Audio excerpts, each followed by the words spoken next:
Rasti sretna da svi narodi vide, sa strana svih, sa juga i sjevera, kako se rađa i kako se voli, kako se brani zemlja proletera.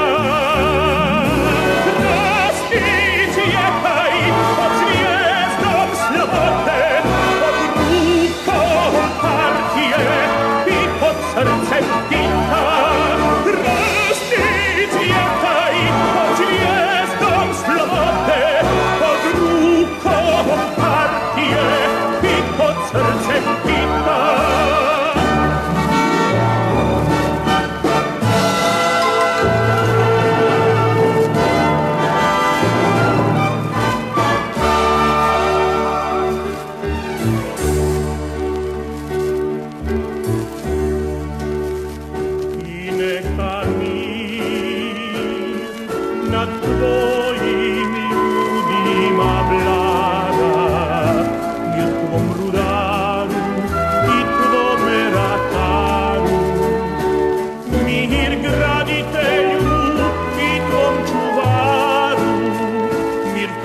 Sreći u zachodzi i u zraku. Pieśń strojeva i usijaju žita. Rasti i cvjetaj pod zvijezdom slobode, pod rukom partije i pod srcem kita.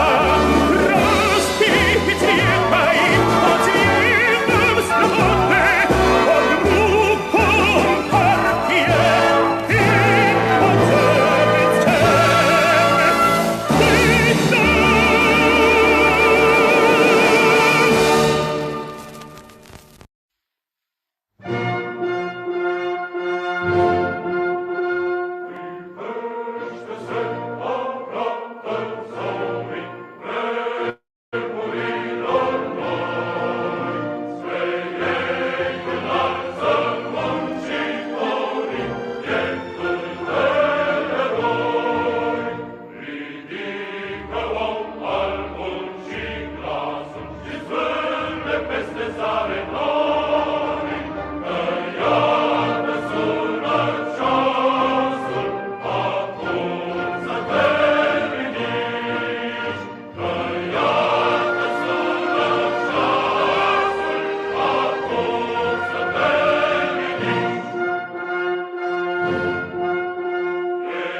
Hello everybody and welcome along. It is the afternoon of the 12th of March 2024 and we're coming to you today with a live stream on the title gives it all away.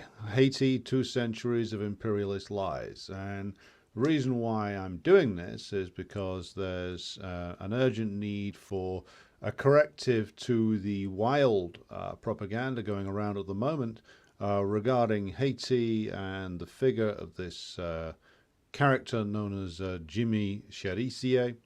And if you're not familiar with Chérizier, I invite you to revisit a podcast I did in the old version of this program, which was done with the American journalist Dan Cohen, who writes extensively for the Grey Zone and other outlets in the past. And he and another American journalist called Kim Ives have done extensive work on this. And so I interviewed Dan 18 months ago, back at the end of 2022 now, or October 2022. And the purpose of that interview back then was to talk about Chérizier and the work that Dan and Kim Ives had done reporting from Haiti. And Dan Cohen's just been back there. I'm hoping to get one or both of them on the program at some point soon, but I thought I'd jump in with some historical background on the Haitian question. So what I'm going to do is I'm going to walk through some basic history of Haiti and then talk about the current situation and why the imperialist press is full of these like usual scare stories and atrocity propaganda. And I mean, the idea that that anybody should take seriously anything that the bourgeois press in the imperialist countries say anymore about the so-called crimes of gangs and drug runners and jihadists and anything else. As I said in a comment on Twitter yesterday, the imperialists have absolutely no objection to organized crime, to drug running, or to jihadists. They employ and have employed in the past all of the above in service to their own interests. So whenever they're telling you, oh, this guy is an organized crime figure, this guy is a murderer, the only objection they would ever have to anybody or any political force is that this is a force that they do not control. That's the principal objection to Chérizier. Whatever else that he has done, he is clearly not the puppet of the West. He's clearly not somebody who is controlled by US imperialism.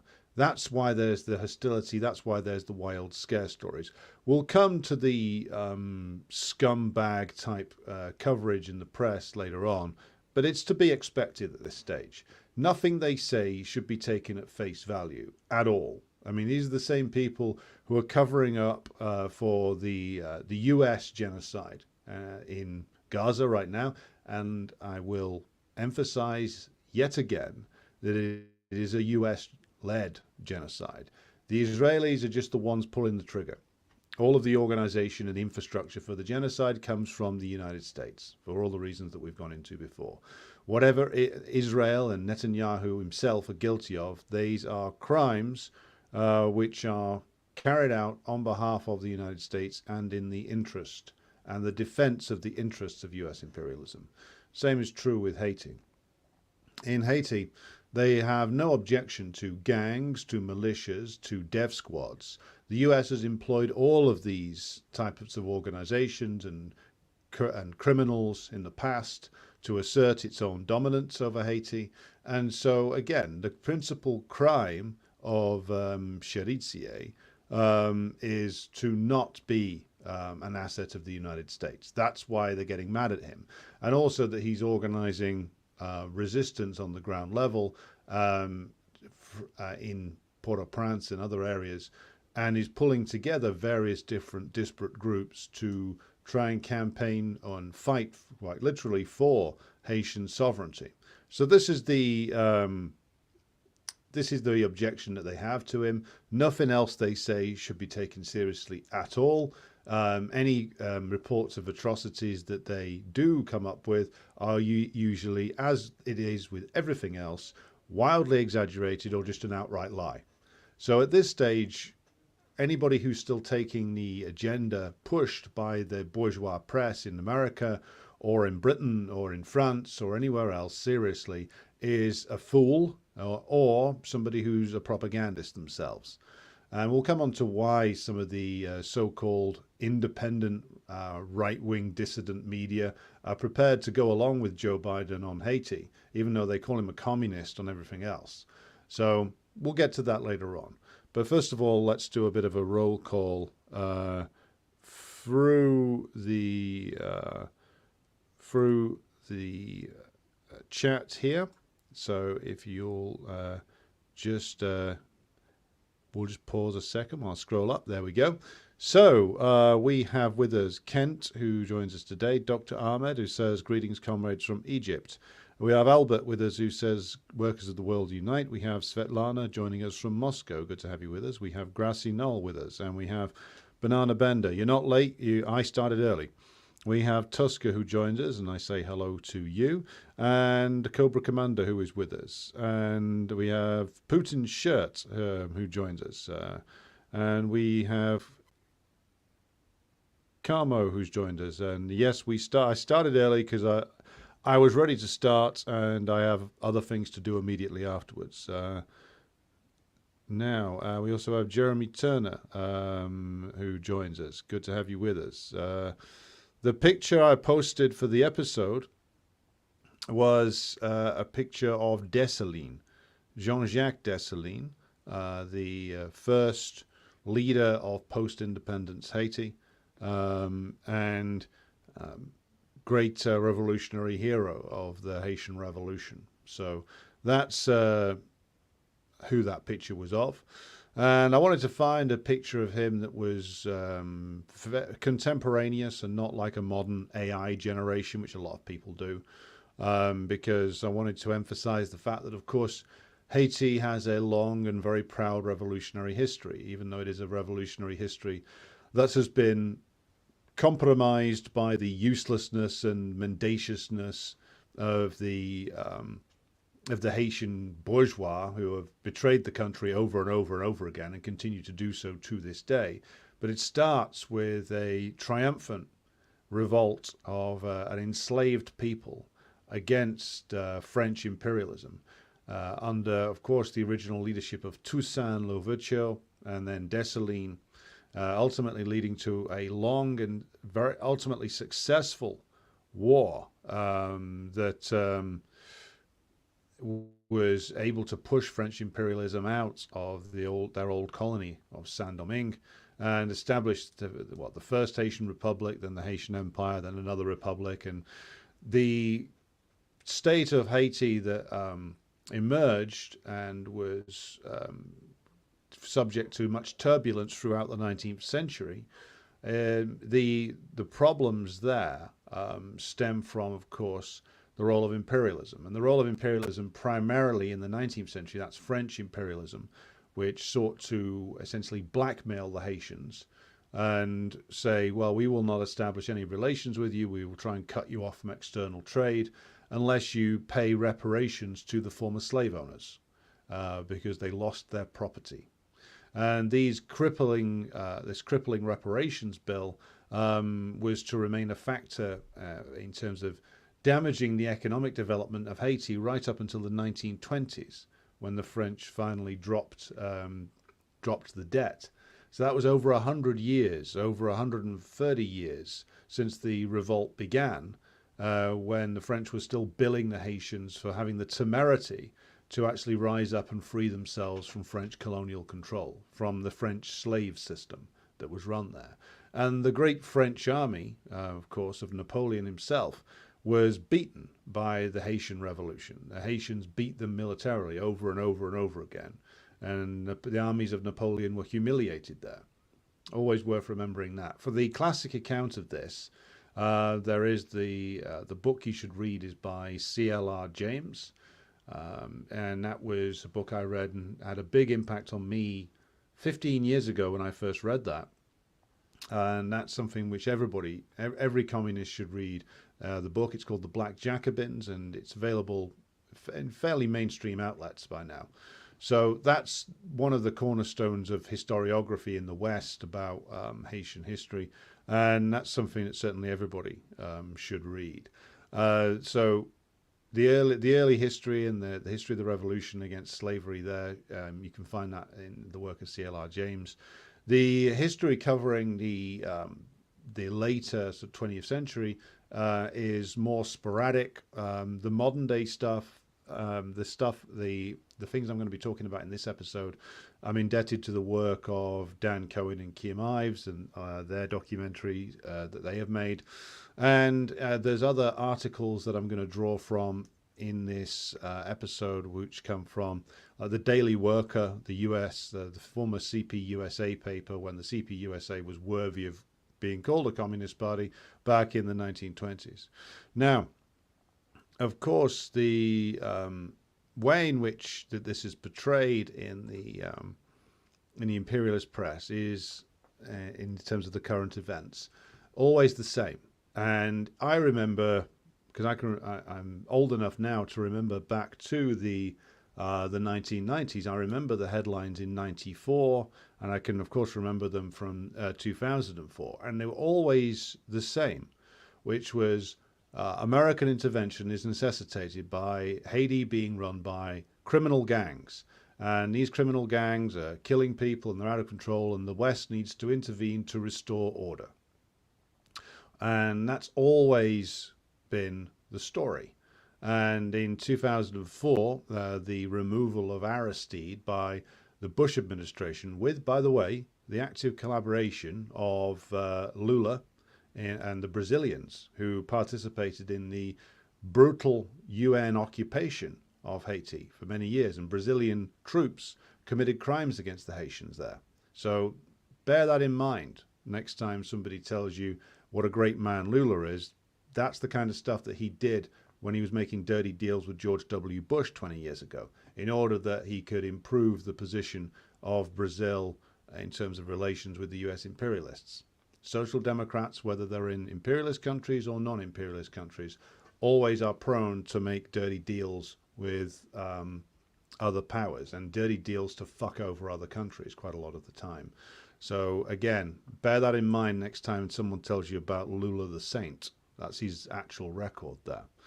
So the way in which this is being portrayed now, the way that they are talking about Chérizier and the need for US intervention, of course, these are familiar stories. This is what they always say.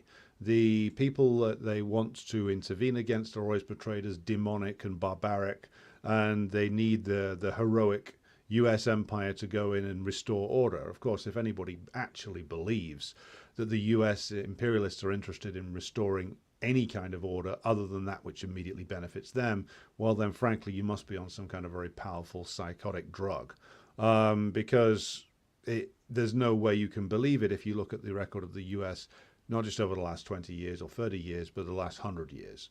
Now I will pause to read to you from an article that was published in the Daily Worker, paper of the CPUSA back in 1929. And this is by Albert Moreau, longtime leader of the CPUSA, or in the leadership group of the CPUSA. And he's writing in this article from 1929 about the US occupation of Haiti. So I'm just going to read an excerpt from this to show you that nothing really changes. Since the forcible American occupation of Haiti in 1915, the black masses have been constantly robbed of their land through Borno's dictatorship. The peasants have been forced to surrender all their products to the American imperialist plunderers. Chattel slavery was reinforced, and the masses are compelled to keep on paying the heavy taxes to the National City Bank and the high salaries of the corrupted tyrant functionaries. The pulse of a general and widespread revolt was felt on the island. Port-au-Prince, Oskai, Jacmel took fire. The workers and peasants marched towards the government buildings, demanding the immediate release of their leaders, whereupon the Marines fired, killing 5 and wounded many. Because of the martial law and the intended silence of the American imperialist press, further massacres have not been reported. All the enemies of oppressed Haiti joined forces to put down the revolt. Mr. Hoover, Bora, Senator King, together with the reactionary press, rushed to save the millions of dollars invested from the, quote, illiterate and ignorant Haitians. The Pan American Airway puts its airplanes at the disposal of the US government. The liberal and socialist press endorse Hoover's timely idea to send a commission to study the problem, lest American imperialism loses the control of the island. A united front of all reactionary forces was established to drown in blood the savages who dared to challenge the rule of the almighty dollar. The imperialist propaganda to the effect that the Negroes in Haiti are savages is merely the usual irrelevant nonsense to screen the true nature of the oppressions carried on. The Haitians are a highly developed people whose present-day cultural shortcomings are largely to be traced to the effect of American imperialist occupation. So, if we look at that and look at the description that Moreau provides there of not only the interests of US imperialism, but also how the occupation in the late 1920s was justified by President Hoover. And of course, Borno, the dictator, was a dictator appointed by US imperialism after their invasion in 1915. And it's to this that I will now turn, because the US invasion and occupation, the direct occupation by the US Marine Corps, commanded by, amongst others, Smedley Butler, and he was later to write about this in condemnatory terms in his autobiography, was put in place to secure the interests of, as Moreau says in that article, National City Bank. Now, National City Bank is known now by its more shortened name, which is Citibank, C-I-T-I Bank. Now, Citibank, of course, is one of the key Wall Street firms, and has been one of the key Wall Street firms for many, many years. They're also, of course, the bank who helped to appoint or gave Obama the nod on who he could and couldn't appoint to his cabinet. So National City Bank were, of course, been a big player in the American imperialist system for a long time and remain such to this day.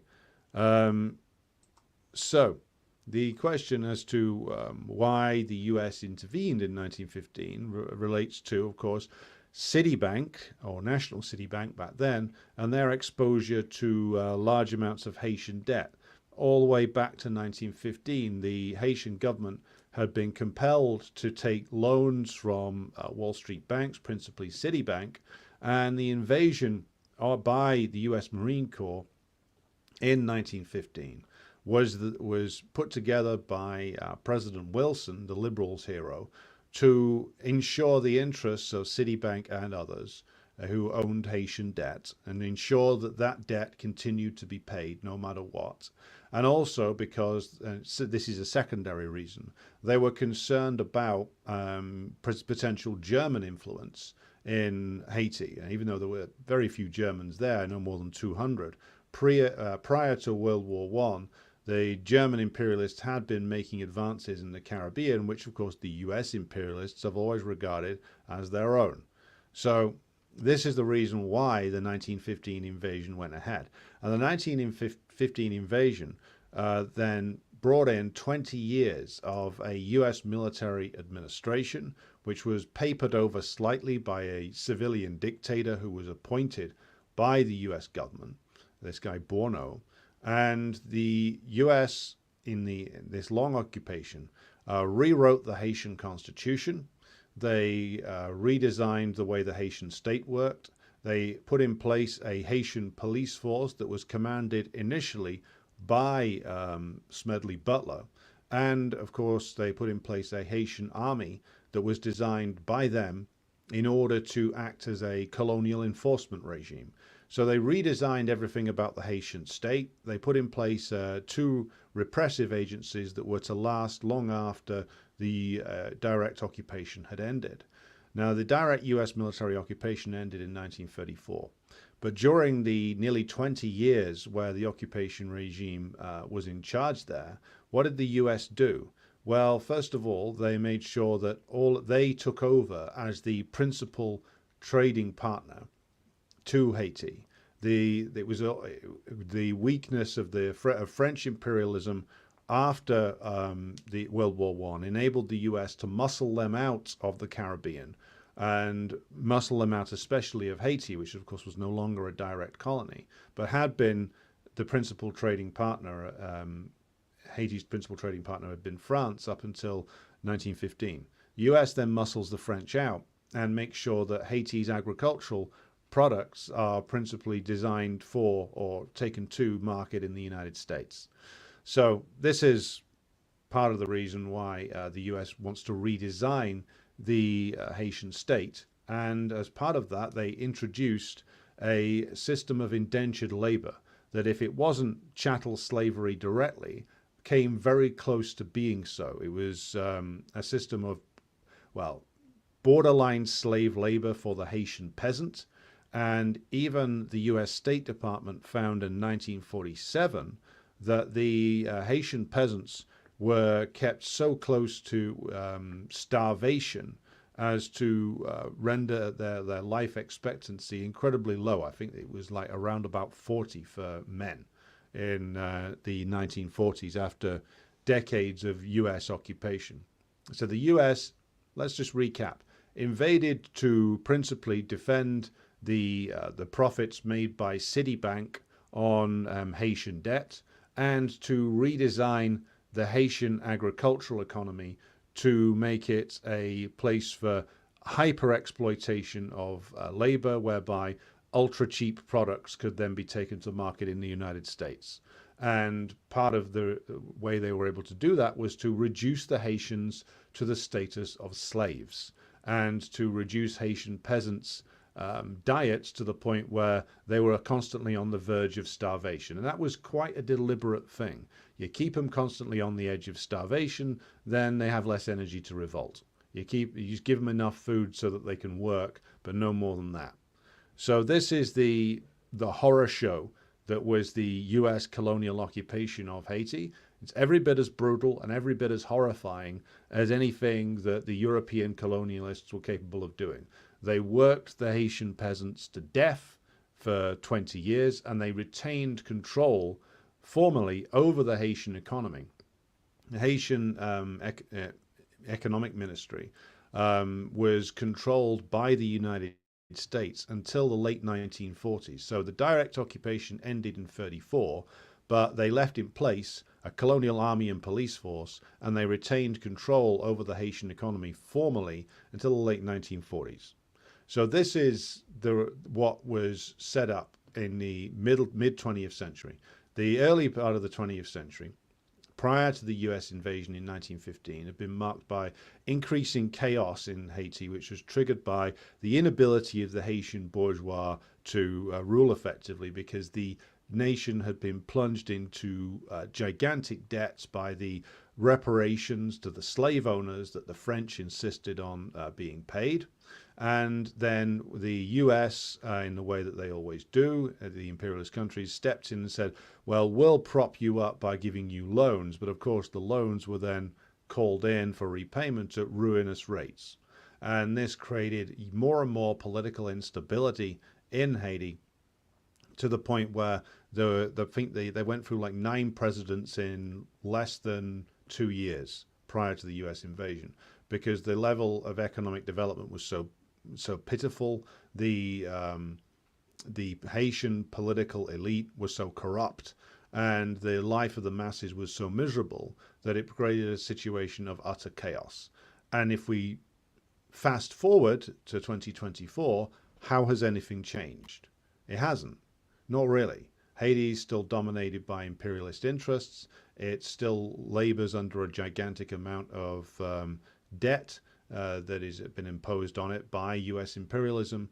The interests which Moreau describes in his article from 1929, which caused the US invasion, these are the same interests which are going to guarantee another US invasion pretty soon.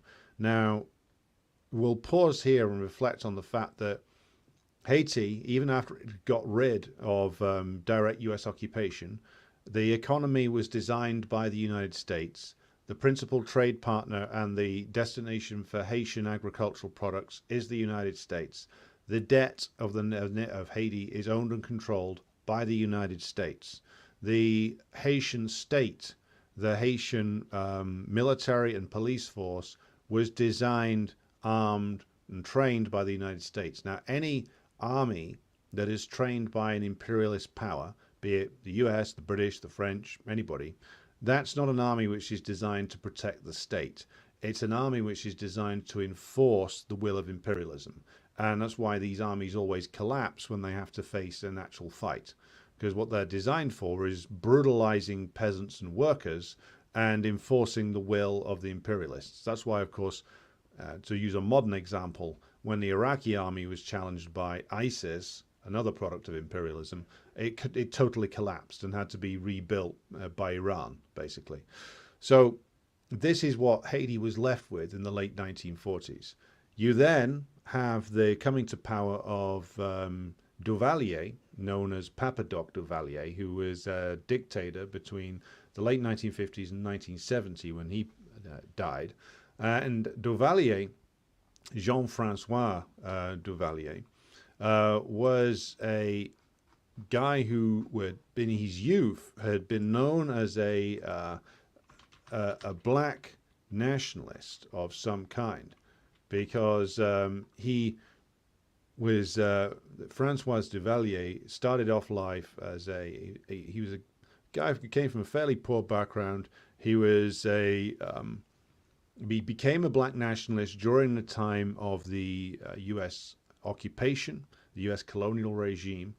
But as Fred Hampton observed in an interview he gave in, I believe, 66 or 67, Hampton made the point that Duvalier was a militant black nationalist in word. So like he was very anti-white in word. Indeed, he was a puppet of U.S. imperialism. So he'd come out with all these big speeches about black power, how he was an advocate of the ideas of Marcus Garvey and things like that. And in reality, he was a US puppet. And he also used to give these big demagogic speeches about how he was going to take on the mixed race or mulatto bourgeois in Haiti. But in reality, he was their puppet and he married a mixed race woman. So all of it was just noise coming from him. He realized pretty quickly that he could make a good deal of money for himself by being a puppet of US imperialism and, of course, acting to serve the interests of the Haitian bourgeois. To backtrack slightly to explain about the division between those who are known as, in Haiti, the mulatto population and the black Haitian population. The bulk of the peasants and proletariat in Haiti are darker skinned, and the bulk of the bourgeoisie in Haiti, who live in, according to reports by Dan Cohen and Kim Ives, they live in the hills above Port-au-Prince and commute around by helicopter. So there is a bourgeoisie there, but they are descended from the mixed race people who were somewhat part of the original revolt, but some of them also fought on the side of French colonialism. And there's been a long-running, really class war between the two groups, the overwhelmingly black peasantry and proletariat, and the mixed race mulattoes, as they're called, ruling class for many, many years. So Francois Duvalier made his name making demagogic appeals in the 50s to the black peasantry and proletariat against like the half-white mulatto bourgeois. But of course, he did that essentially as a con trick, got into power, and after all this demagoguery, served them and served their class interests. So that's an important thing to realize when we're talking about Haitian history, that division does exist. And I think it goes all the way back to the different rights that were introduced for the different skin grades under the old colonial system of the French, which of course wasn't a uniquely French creation. The British did the same thing. The Spanish did the same thing.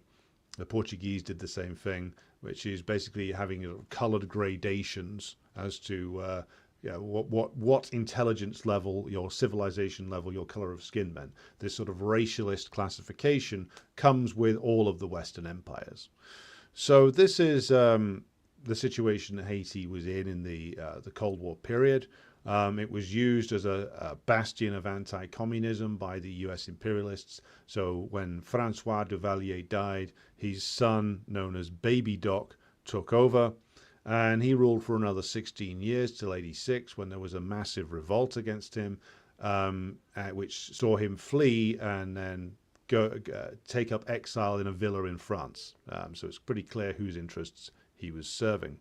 So this, of course, leads to the development of, or this is part of the process which leads to the development of the political figure known as Jean-Bertrand Aristide and his Lavalas organization. Now, Aristide is an interesting figure. He was trained as a Catholic priest, later became part of social movements against the dictatorship, and they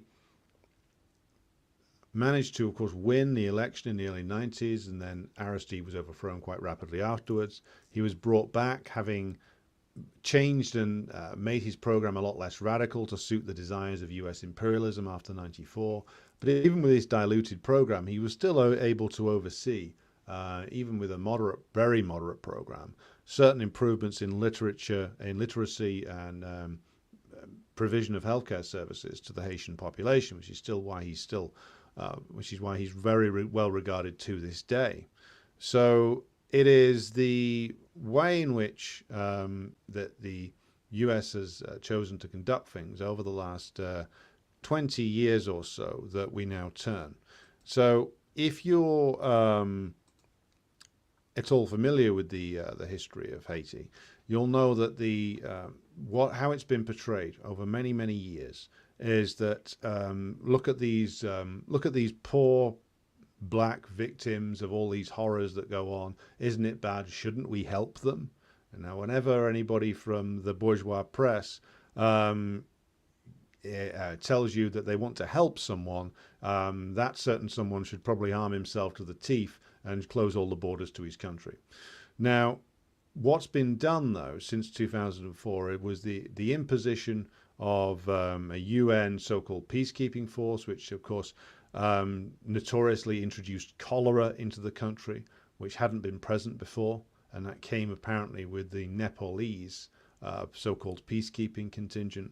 And there was also the presence of the NGOs, the notorious NGOs, including Oxfam, who, even according to internal investigations done by Oxfam, their operations there were being run by guys who were essentially running a sex slave ring out of Haiti, who were living essentially as sort of the depraved colonial officials did in Haiti, and were like using and abusing Haitian girls, and as was, by the way, the UN occupation force there, and the way the UN behaved in Haiti and all of its forces behaved really reveals it for exactly what it is, which is it's essentially a subcontractor for US imperialism. That's all it is. And so it makes me grind my teeth with anger and frustration whenever I see anybody who, people who often make decent points about the way the US imperialism conducts itself, will then go on about the UN Charter and, oh, shouldn't we have a stronger UN system? The UN is and always has been a tool of imperialism. It's got a very pretty sounding charter, and it's got a very pretty, a lot of pretty words in the UN Declaration on Human Rights that liberals love to go into raptures about. But in reality, I mean, a lot of the founding charter of the United Nations was UN, and the UN Declaration on Human Rights were co-written by General Jan Smuts, a guy who was a British colonial prime minister of British colonial South Africa. So bear in mind who's writing these things. It had to put a human rights face on it when the UN was initially founded. Due to the influence of the Soviet Union, it couldn't just be the case that the colonial powers got to treat it like the League of Nations. They had to at least make it look as if it was something that was interested in the welfare of the oppressed peoples of the world. But bear in mind, one of the first big things that the UN did was, of course, fully approve the creation of the State of Israel, but also then vote for, that is the Security Council, voted for an endorsement of the US war on the people of Korea. The ridiculous thing with that the British left and the American left often do is saying, oh, what about the UN standards on this, that, or the other? The UN has always been an agency of imperialism. If you can use UN resolutions or various things that have been discussed in the UN General Assembly as propaganda, then by all means do. But always keep in mind that this agency is always doing now what it has been designed to do, which is to act as an enforcement wing of US imperialism, or as a propaganda wing of US imperialism. That's why they have these hand-wringing hearings over Gaza and say, oh my God, look at what's happening, isn't it terrible? And do absolutely nothing. The UN and its various programs were helping the Israelis to manage the occupation and the prison enclosure that was Gaza up until October the 7th. So bear in mind what the UN is, and if you want a real indication of what it's all about, then just look into the UN occupation force in Haiti and how they treated the Haitian population there. It's horror after horror after horror. And how the NGOs acted there. Again, like they acted as colonial administrators. Huge amounts of funds that were raised following the Haitian earthquake for 14 years ago were embezzled or just disappeared and never actually appeared on the ground to actually assist the people of Haiti. There was no serious reconstruction efforts. There was the ruins of in Port-au-Prince were left as they stood in 2010. They've been left that way for the last 14 years.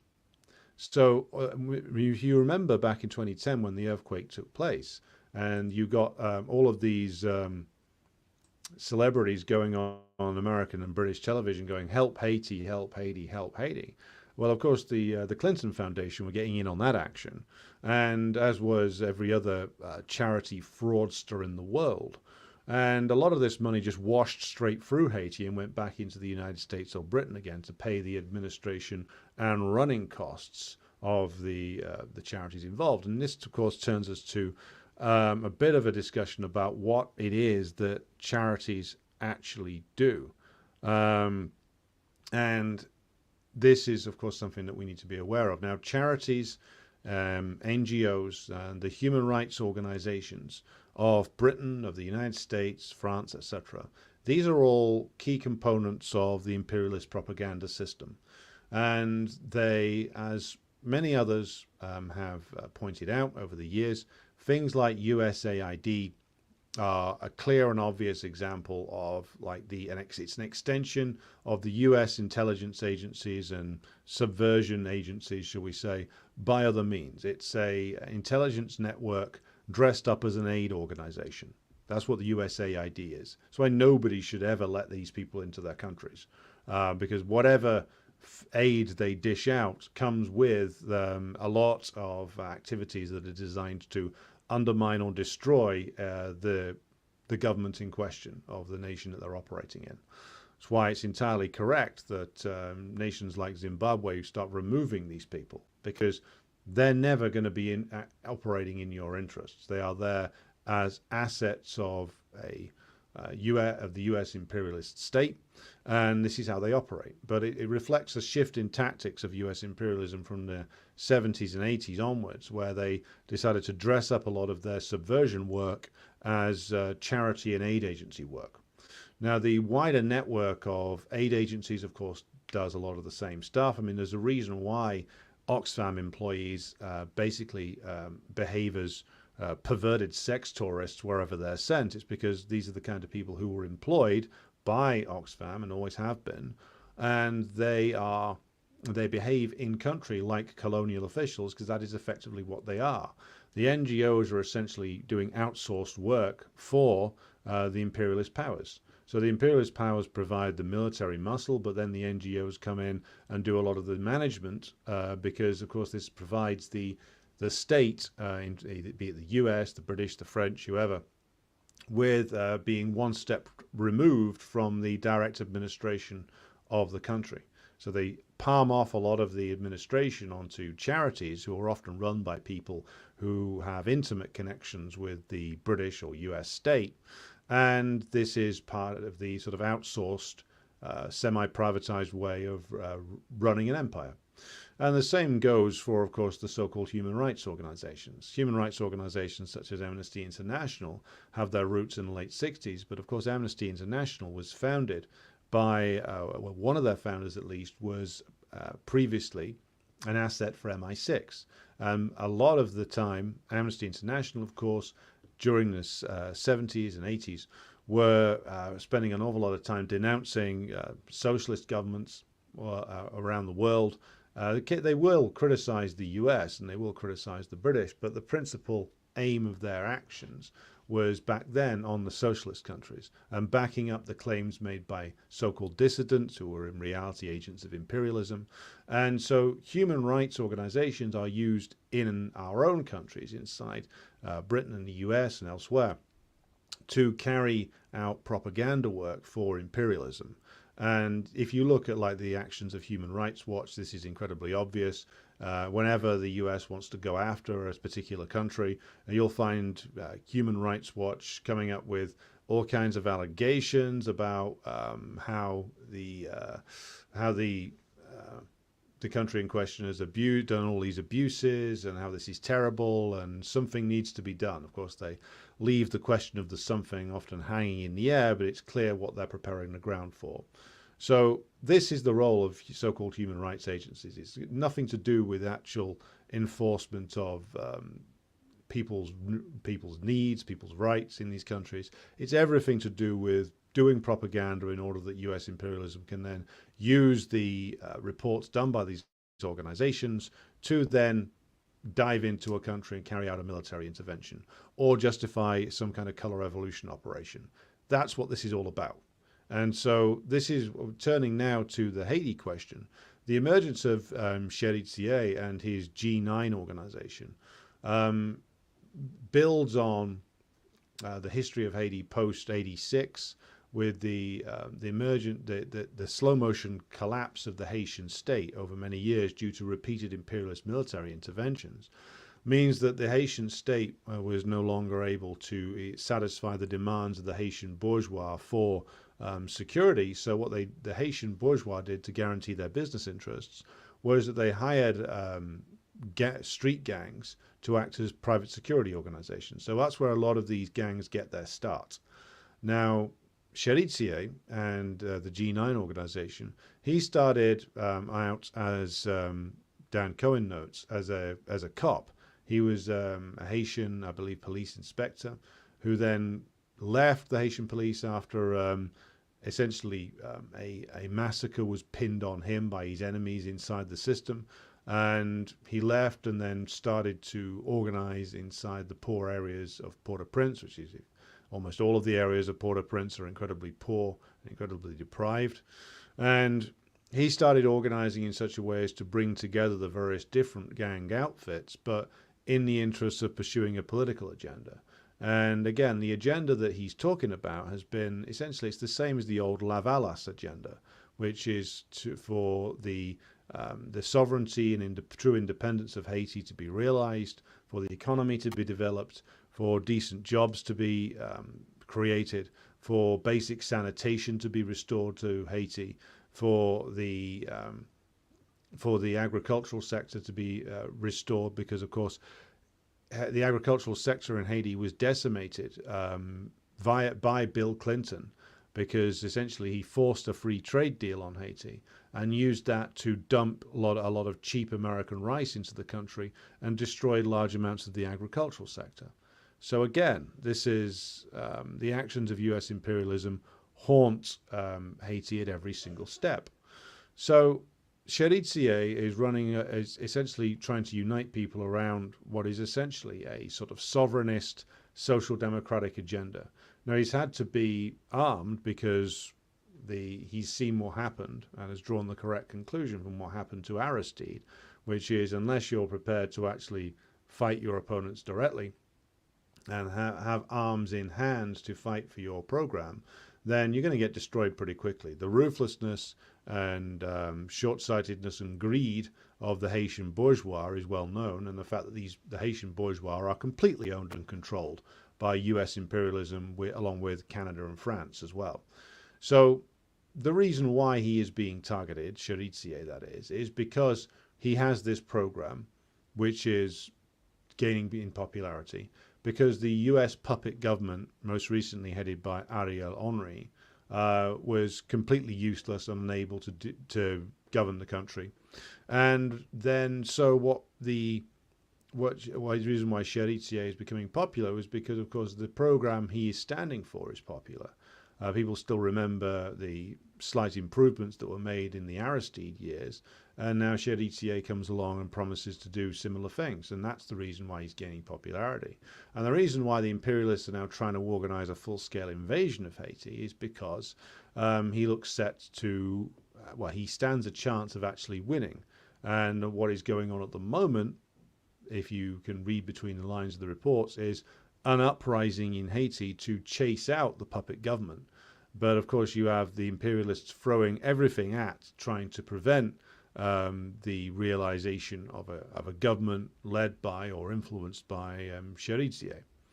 So what is going on is, of course, that the US are desperately trying to cling on to their influence in Haiti, to continue to dominate it, for all the reasons that Moreau talks about in his 1929 article. The same reasons are in play now.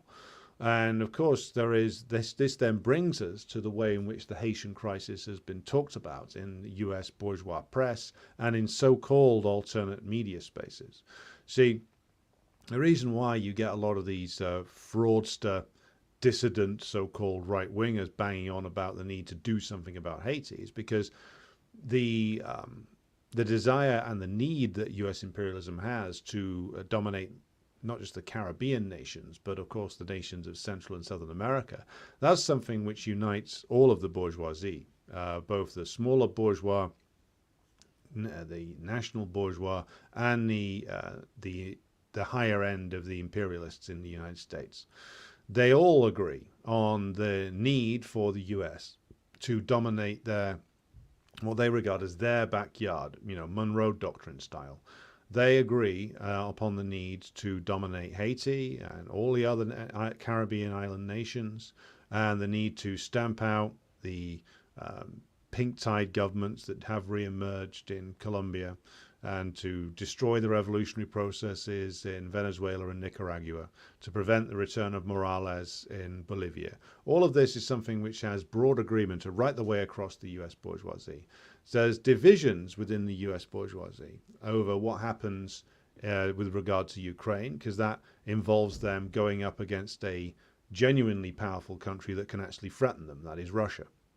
And that's giving them second thoughts, because of course it's all going wrong there. And so that's given those with less of an interest in the US's truly global exploitation of resources and labor, it's given the lower end bourgeois pause and cause for them to reevaluate, because they don't really want to get involved in a war with the Russians. But they're all agreed upon the need to dominate the entirety of the Caribbean and the rest of the Americas. Now, Haiti, of course, if it's properly, as the horrible term goes, pacified, i.e. that the US manages to stage an intervention, crush all resistance, what would they do with it? Well, what they would do with it is, of course, outsource production there of various different things, open up special economic zones, again, subject the Haitian proletariat and peasantry to near slave labor type conditions in order to realize gigantic profits on doing so. Again, same motivations that were there in the 1920s are there now. And the US is desperate to not lose their control over Haiti, because that would be another defeat, and they're already being defeated in Ukraine. They're not likely to win any confrontation in China. So they want to show that they are still boss in this region of the Caribbean and the Americas. And so they are desperate to secure a new puppet regime in Haiti. It's about the fact that all the puppet regimes they've put in there over the past 20 years have all failed and fallen apart.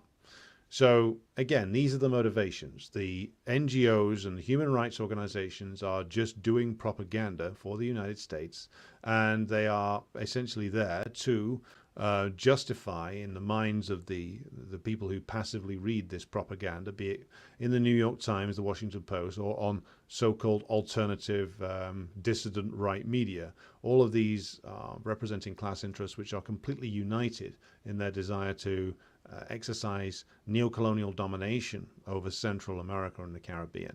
And that is the motivation behind the demonization campaign against Chérizier and the gathering drumbeat for a direct US intervention into Haiti. They were going to try and do it on the cheap using Kenyan riot cops to essentially try and control the country. With the uprising taking place that is currently occurring in Haiti, it's become obvious to the US imperialists that they can't rely on outsourced troops to do this. They're going to have to directly intervene themselves, which is what they want to do now. And the way in which I would say we should respond to this is, of course, to completely reject the premises upon which this argument is being conducted, to reject the charges that are made against Chérizier. I think the most important point to make is that if he was just a power-hungry thug, he'd be working for the United States. That's the obvious point. If he was just a man-eating monster that he's being portrayed as, who was interested in running the country as a personal fiefdom, he could have that. If he signed up with the US, they'd make him president. You know, if he could guarantee the level of control that the old Duvalier regimes had for over 30 years, then they'd put him in power. So let's not mess around here. If this guy was a power-hungry thug, there was a way for him to get power, and that way was to do a deal with imperialism. The fact that he's not their man, is the reason why he is being demonized. And as communists, we must completely reject this bullshit coming out of the U.S. State Department and their propaganda organizations. And we must rigorously critique anything that comes out of so-called Marxist circles that would approve of the U.S. and other imperialist countries intervening militarily in Haiti. It is a disgusting attempt at neocolonialism, which the U.S. is involved with now with regard to Haiti, and it must be opposed by all of us. So let's pause now to take in other comments. And if you've not liked and shared the stream already, be sure to do so. So Albert comments, a whore's handbag has more integrity than Western journalists. That's true. More intelligence as well. Putin's shirt says, so many parallels to what the US is doing in Ukraine, another pro-Zionist US puppet state. Right. Battle Cossack says hello, and quotes Nicolas Maduro saying, in Haiti there is an uprising of criminal gangs. Who is behind the uprising of criminal gangs? Who armed the criminal gangs? Where did the weapons come from? Good point.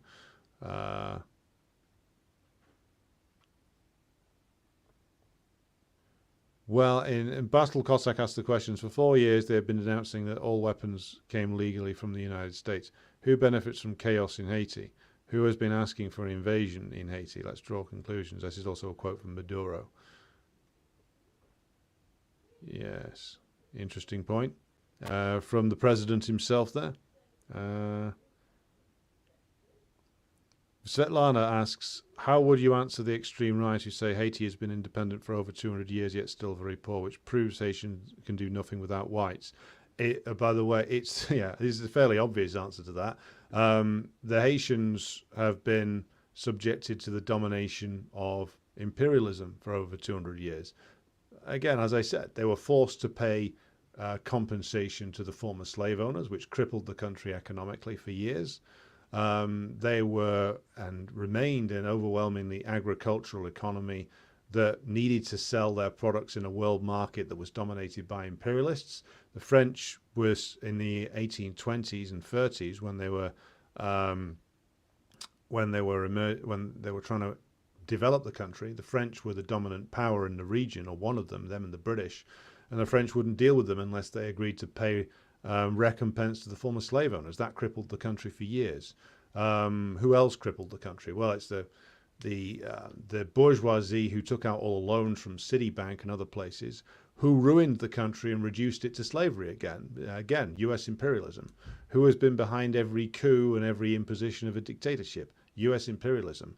So again, you can be nominally independent, but as a small country ruled over by a corrupt and squalid bourgeois, the Haitian peasants and workers have been subjected to nothing but the rule of white colonialism for 200 years. Yeah, a black or mixed race elite gets to rule over them, but all of these people ultimately answered to either French imperialism or US imperialism. For the last 100 years, it's been US imperialism, who, again, let's emphasize the point, occupied the place for 20 years, rewrote its constitution, gave it an army and police force that answered to US imperialism, that controlled its economy and reinstituted slavery, you know, and backed up and armed and financed all the dictatorships, overthrew every government that sought to make even the most modest of improvements.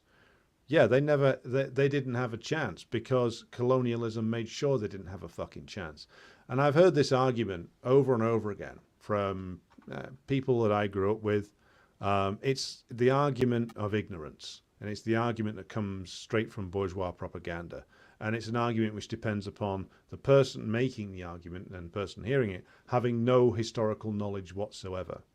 You know, and that's so they've had nothing but rule by white colonialists for hundreds of years now. Their independence got turned to ash very quickly because of the power of the colonialists who dominate the global economic system and who have overthrown or killed everybody who tried to make any improvement in the country, and are still doing so to this day. Putin's shirt says, several years back, Russia and China correctly vetoed a UN Security Council US intervention resolution, but they did not veto this recent intervention. Why not? That's a good question, Putin's shirt, and I don't fully know the answer.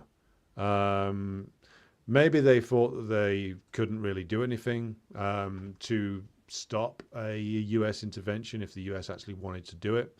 Who knows? We'll all have to see what their actual motivation is.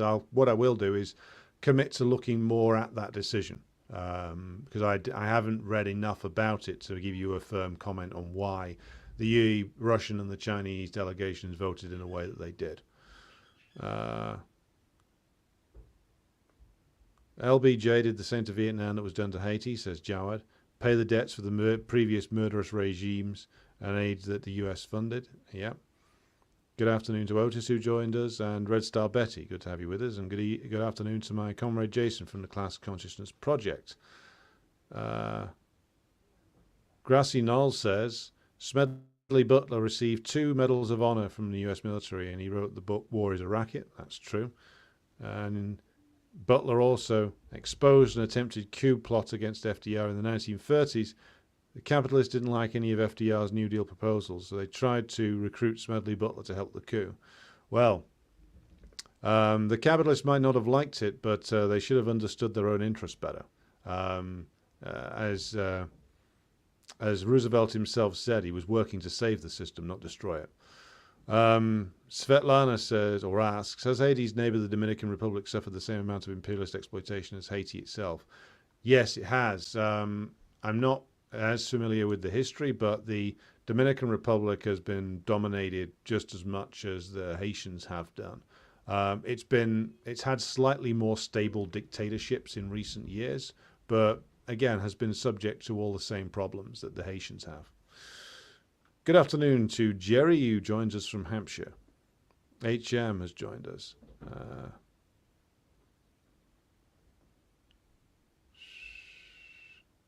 Steve Choate, good to have you with us. Yeah, I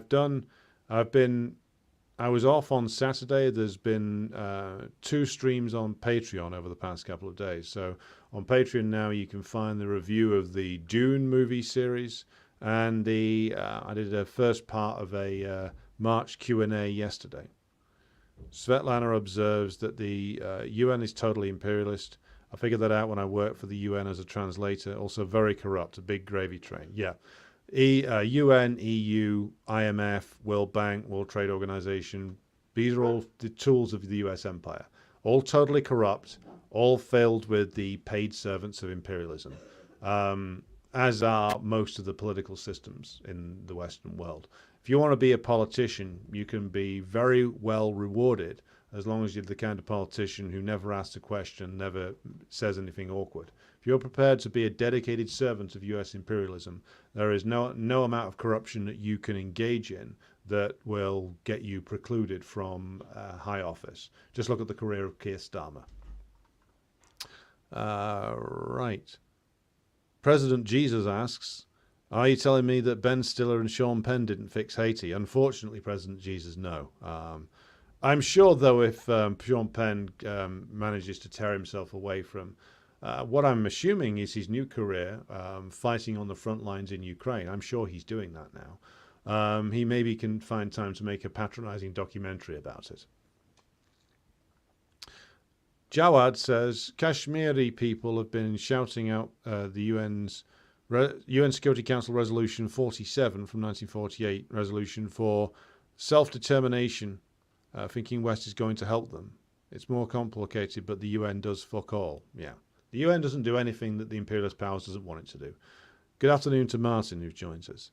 Irish Partisan says, I was an exchange student at the American University in Bulgaria 20 years ago.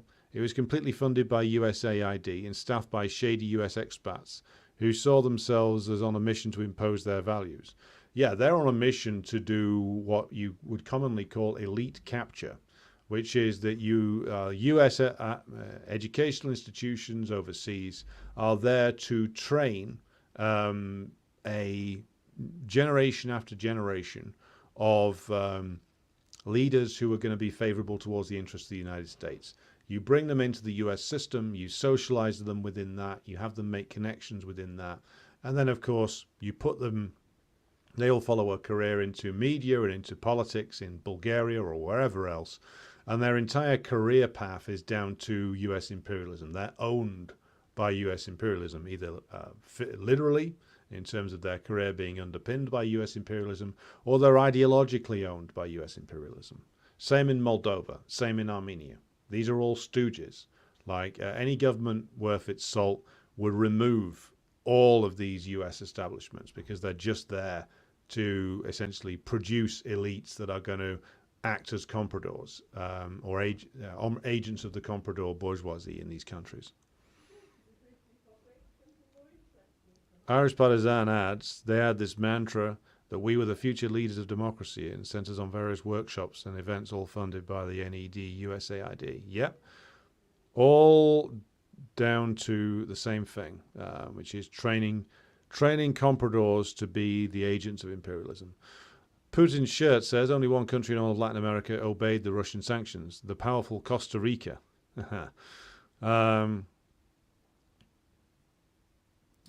Right. The Clinton Foundation's role in the destruction of Haiti is woefully underreported. Yeah, so a comment from Irish Partisan there. Yeah, that's true. The role played by the Clinton Foundation, including, I believe it was under the Obama administration when Clinton was instrumental in blocking a wage rise for Haitian workers. This is the role that the foundations and the NGOs play. Irish Partisan adds, regarding the Dominican Republic, it was controlled by Spain up to the late 19th century and then fell under the malignant influence of US imperialism through military interventions and compradors. Yeah. Davey joins us from Lanberis, and Basquiat9 says, have you read or have thoughts on the work Hegel, Haiti and Universal History by Buck Morse? Well, I haven't read it, so I can't comment on it. I will make a note of the title, though. The Haitian Revolution is a source of endless and fascinating historical studies. Certainly something I intend to read more about. Okay, so this brings us to the close of the episode for today.